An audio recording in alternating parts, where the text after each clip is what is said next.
Hello everyone, আসসালামু আলাইকুম। তো আজকে দেখেন আমি এখানে গ্লাস নিয়েছি যেটা আমি কালার করে নষ্ট করে ফেলেছি এক্সপেরিমেন্ট করতে গিয়ে। সেকেন্ড কটন বাড নিয়েছি আর গ্লাস কালার নিয়েছি।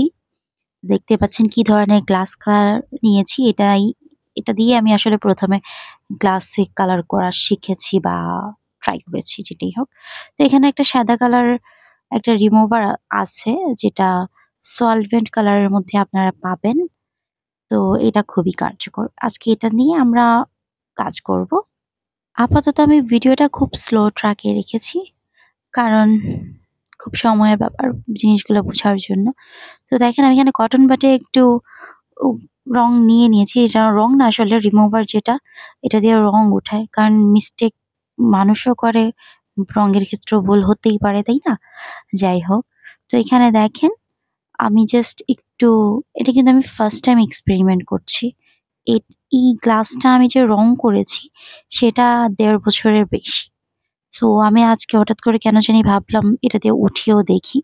তো সেটা আমি সরাসরি আপনাদের সাথে শেয়ার করে কাজটা করছি। যদিও আমিও জানতাম না যে ১.৫ বছর পর রংটা উঠবে কিনা। তো জাস্ট কটন বাড দিয়ে ঘষে আমি ট্রাই করছি আপনার রংটা উঠানোর। তো এখানে যে ধরনের আমি রং ইউজ করেছি সেগুলো সম্পর্কে আমি আপনাকে বলব। তো সে পর্যন্ত শেষ পর্যন্ত সাথে থাকতে হবে। আর আমার বকবকানি শুনতে হবে। তো এখানে দেখেন কটন বাড দিয়ে আমি অনেকটা রং উঠিয়ে ফেলেছি। একদম ফ্রেশ করে ফেলেছি গ্লাসটাকে। খুবই বিশ্রী লাগছিল। আমি ছাড়া এটা কেউ ইউজ করে না। দেন দেখেন উপরে আমিও কটন বাড দিয়ে করছি। কিন্তু কটন বাড দিয়ে করার পরে আমার কাছে একটু মনে হচ্ছিল যে এটা অনেক সময় নিচ্ছে। উপরে আর নিচে যে কালারটা আমি রিমুভ করেছি সেটা একটু হালকা করে আমি একবারে এপ্লাই করেছিলাম যার কারণে এটা তাড়াতাড়ি উঠে গিয়েছে। বাট এই যেখানে যে কিছু ফুল আছে এই যে পাশে দেখতে পাচ্ছেন এগুলো খুবই গাঢ় করে করেছি। এগুলো আসলে কটন বাড দিয়ে উঠছে না বা উঠবে না এরকম একটা অবস্থা। গ্লাস কালার গুলো খুবই টেকসই দেখেন আমি হ্যাঁ, ধারালো একটা জিনিস দিয়ে কাটার দিয়ে চেষ্টা করছি তাও কিন্তু উঠছে না। তো সেজন্য আমি আরেকটু আপনার রিমুভারটা দিয়ে নিয়েছি যাতে এটা তাড়াতাড়ি উঠে যায়। কারণ উপরের ফুলগুলো আমি অনেক গাঢ় করে করেছি। গাঢ় করে বলতে আমি একবারের জায়গায় ২ বার ৩ বার এপ্লাই করেছি যাতে রংটা একদম পারফেক্টলি একটু গাঢ় হয় এবং একটু টেকসই ভালো হয়।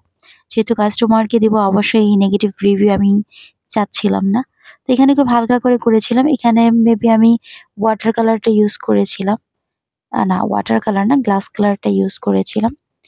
এই পাশে যেটা ঝলসে গিয়েছে সেটাতে আমি ওয়াটার বেস গ্লাস কালার যেটা সেটা ইউজ করেছি। যার কারণে যখন গরম পানি নেওয়ার সময় বা গরম পানির কাছাকাছি গরম কিছু পাশাপাশি আমি রেখেছিলাম। তারপরে দেখলাম যেটার রংটা একদম ঝলসে গিয়েছে। তো রং উঠাতে আমি রঙের ডিটেইলস গুলো মোটামুটি দিয়ে নিই। তো দেখেন আমি কাটার দিয়ে আপাতত এটা উঠাতে থাকি। বাকি আমার উঠাতে আসলে অনেক বেশি কষ্ট হচ্ছে। আমি ভয় পাচ্ছিলাম আমার আঙ্গুলে লেগে কেটে না যায়। যাই হোক, তো আমি এখানে যেখানে সূর্যমুখী এঁকেছিলাম সেটাতে আমি জাস্ট আ সিরামিক কালার যেটা সেটা ব্যবহার করেছি। আর তারপর এইখানে আমি গ্লাস কালার ব্যবহার করেছি। কোথাও আমি মন্ট মার্ক বা অ্যাক্রিলিক কালার আমি ব্যবহার করিনি। তারপরে এটা ব্যবহার করার পর আমার কালারটা খুবই টেকসই হয়েছে। তারপর এখানে দেখতে পাচ্ছেন একপাশে আমি ওয়াটার বেস কালারটা ব্যবহার করেছি। যেটা আসলে একটু ঝলসে গিয়েছে। আমি মনে করি যে ওয়াটার বেস কালারটা আপনি গ্লাসের জন্য ব্যবহার না করাই ভালো। কারণ এটা গরমের কাছাকাছি আসলে একটু ঝলসে যায়। আর যদি ভিজিয়ে রাখা হয় রংগুলো উঠে আসে। এটা নিয়েও আমি আপনাকে পরে ভিডিও দেখাবো। আর আমি মনে করি আপনারা যারা নতুন তারা প্লিজ না জেনে হুটহাট করে কাজ শুরু করবেন না। কারণ এভাবে হুটহাট করে শুরু করলে ভুল ত্রুটি অবশ্যই হবে। আবার কাস্টমার রিভিউ খারাপ হবে। সো আগে জেনে শুনে কাজটা ভালো করে শিখে তারপরে করুন। তো এখানে আমি দু ধরনের গ্লাস কালার ব্যবহার করেছি মেবি। এইগুলা নিয়ে আমি পরে ডিটেইলস ভিডিও করব। যদিও আমার ইচ্ছা আছে কোর্সে সবকিছু জানানোর। বাকি আমি জানি না কোর্স শুরু করব কিনা। না শুরু করলে আমি এভাবে জানানোর চেষ্টা করব। তো দেখেন আমার গ্লাসটা অলমোস্ট পরিষ্কার হয়ে গিয়েছে। তার উপরেও ছিটে-ফোঁটা রয়ে গিয়েছে কারণ যেহেতু ১.৫ বছরের বেশি হয়ে গেছে সেই ২০২৩ এর ফার্স্ট এর দিকে ফেব্রুয়ারি মেবি ফেব্রুয়ারি মার্চের দিকে আমি এটা রং করেছিলাম।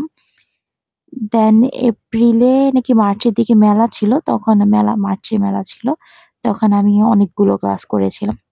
যাই হোক, তো এটা আমি আর কটন বাড দিয়ে জাস্ট একটু ঘষে, ঘষে দেখছিলাম তারপর উঠছিল না। তো আমি এটাকে পরে মাজনি দিয়ে আর ভিম বার দিয়ে ভালো করে মেজে উঠিয়ে নিয়েছি। আর সূর্যমুখীটা আমি উঠাইনি কারণ সূর্যমুখীটা আমার কাছে বেশ ভালো লাগছিল। আর সূর্যমুখীর পিছনে আরেকটা সূর্যমুখী আছে যেটা স্টিকার টাইপের। সো আমি চাচ্ছিলাম না ওই স্টিকার টাইপেরটা আমার আঁকানোটাই বেটার আমার কাছে মনে হয়েছে। তো গ্লাস পেইন্টিং নিয়ে আরো অনেক ডিটেইলস এ ভিডিও থাকবে। তো এতক্ষণ ধরে যারা ধৈর্য ধরে সাথে ছিলেন, অবশ্যই বোঝা যাচ্ছে আপনাদের গ্লাস পেইন্টিং সম্পর্কে জানার অনেক বেশি আগ্রহ। আমি চেষ্টা করব ভিডিওগুলো করার। আর গ্লাস কালার গুলো কোথায় পাওয়া যায়, কিভাবে কিনবেন বা প্রাইস কেমন, কয় ধরনের গ্লাস কালার আছে সব ডিটেইলস সম্পর্কে আমি আপনাদের বলবো। সেজন্য অবশ্যই আমার চ্যানেলের সাথে থাকতে হবে। তো সেই পর্যন্ত সবাই ভালো থাকবেন।